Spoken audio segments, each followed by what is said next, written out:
This essay example, as well as thousands of others, is available in text format on our website for free and without registration. Simply Google Ivy Panda Free Essays.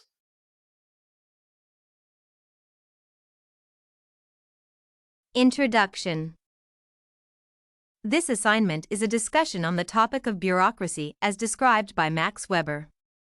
The discussion looks at the theory in general and its effects on public administration in terms of advantages and disadvantages.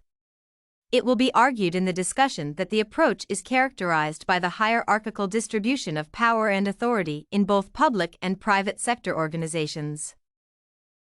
The major advantage is that it ensures that jobs are done only by those employees who are qualified to do them, that is, the employees are selected purely on merit. Its major shortcoming in public administration is that it is too rigid, especially when it comes to making decisions. This delays the delivery of services as well as the efficiency and effectiveness of public organizations. The bureaucratic approach. This theoretical approach was formed by Max Weber in 1947. The approach conceptualizes organizations as being guided by hierarchical chains of command, in which decisions are made based on the top-down approach.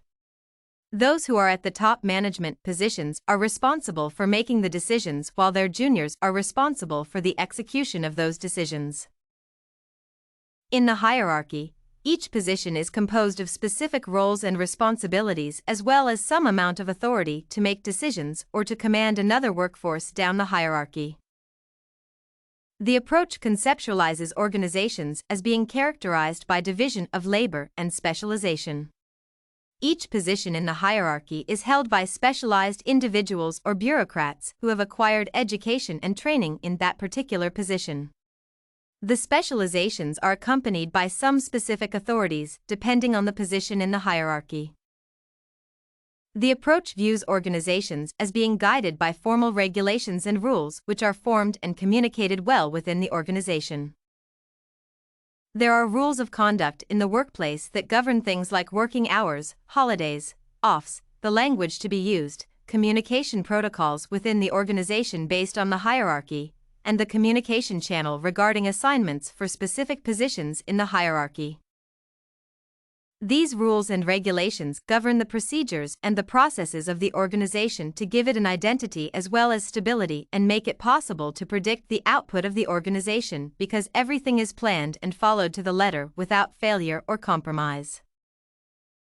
The approach views organizations as being characterized or guided by rationality. Employees are selected not based on friendship but on merit and their qualifications. The approach does not encourage the mixing of friendship or family issues with organizational business. All employees are therefore selected in a transparent and competitive process that is free from any bias. The same applies to employee remunerations. Every employee is remunerated as per his or her position, qualifications, and rank in the organization, meaning that those who are at the top get higher remunerations than those who are at the bottom of the hierarchy. In terms of responsibilities, those at the bottom are more involved with organizational activities while those at the top are mostly concerned with policy issues and public relations activities and are less involved in the daily running of the organizations. The approach recognizes positions in the hierarchy by their designations but not by the individuals who hold them. This is to say that there is no personification of ranks within the organization, which ensures that authority is respected and reduces subjectivity as it increases objectivity in organizational undertakings.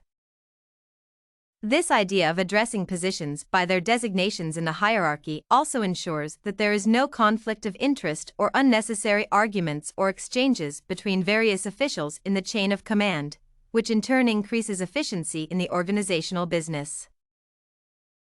Advantages of approach in public administration. Bureaucratic theory is characterized by clearly defined rules and procedures in the workplace. These rules make work easier for the employees because there is no ambiguity and therefore every employee can focus on his or her duties and responsibilities at the required time. The clear chain of command also ensures that there is good communication because every employee knows where to receive commands from, which reduces conflict of interest between various levels in the organizational structure. The recruitment of employees is also based on merit and professional qualifications, which ensure that the correct people are employed for the correct jobs. This ensures that there is efficiency and high-quality production in organizations or businesses.